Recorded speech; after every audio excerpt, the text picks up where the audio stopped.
COVID-19 has been very difficult on nursing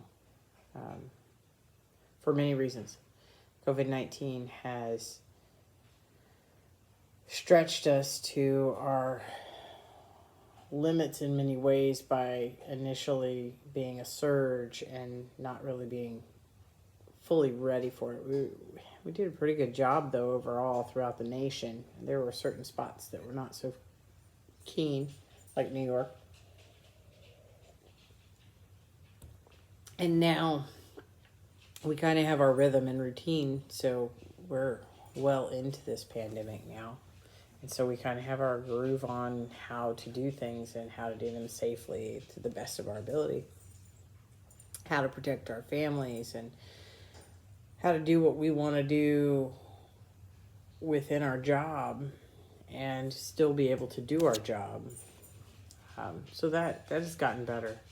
In the beginning, it was just crazy. And then we got furloughed because the numbers didn't support what was going on, because absolutely nobody came to the hospital because everybody was told stay away. All our elective surgeries got canceled. All of our everything's got canceled. And people listened. They actually stayed away from the emergency department, which awesome job, people, because you needed to stay away at that point in time.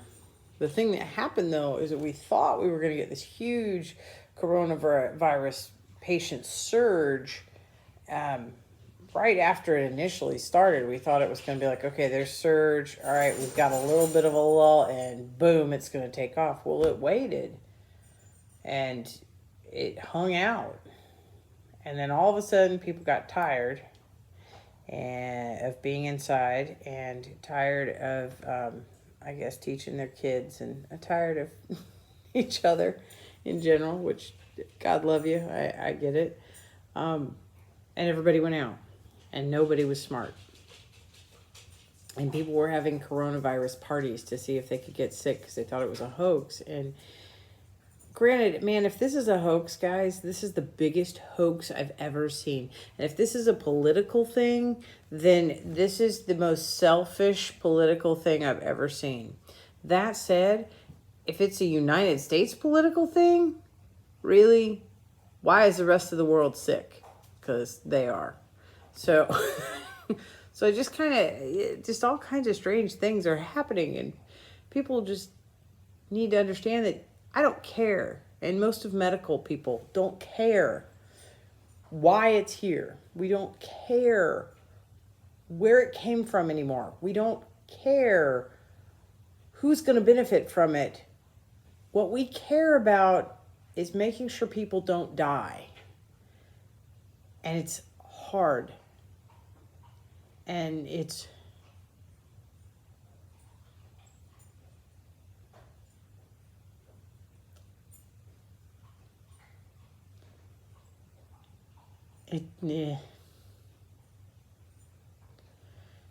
it's difficult to have to tell people that their family members are really, really sick or they're dead on the phone and tell them they can't come see them and we know they're going to die.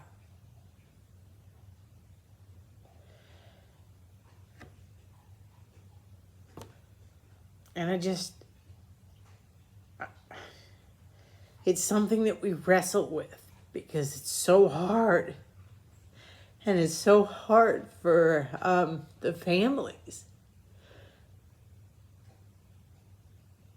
And I'm frustrated because everybody just seems to be focusing on all the wrong things.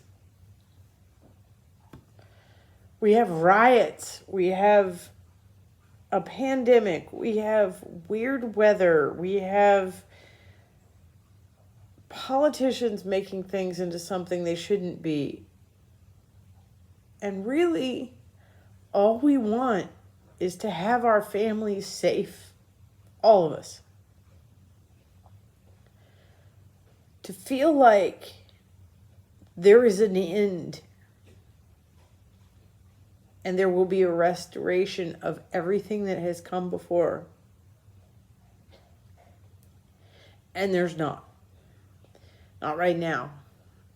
And sadly, I don't think for at least another year and a half. That's my personal opinion. I don't think it's going anywhere. I do not believe that there will be a magic poof, the election's over and so is COVID. This is the meanest damn bug I've ever seen, and I've been a nurse for 25 years. And it does stuff that it's so random. It's just so damn random how it's presenting itself. And I think it's funny that people are saying all the numbers are jacked up. Well, you know what? I don't care what the numbers are. I know what they are. They're bad. And I know that they're bad because I keep telling people's families that they're really, really sick and you may not see them again. Ever. So I hope everybody understands that there's not really a point in arguing over things that are irrelevant.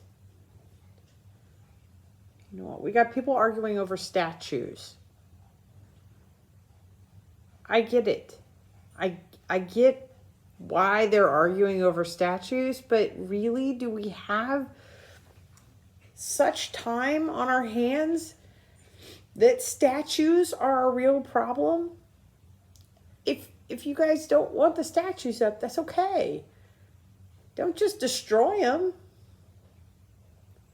Put them somewhere. Make them useful. Turn it into a museum of the Confederacy, what happened to them and why they became, and make it a lesson on what not to do. Take a lesson from Germany and, their concentration camps that they use as learning tools so that they will never go back to something that they despised about their history so very much.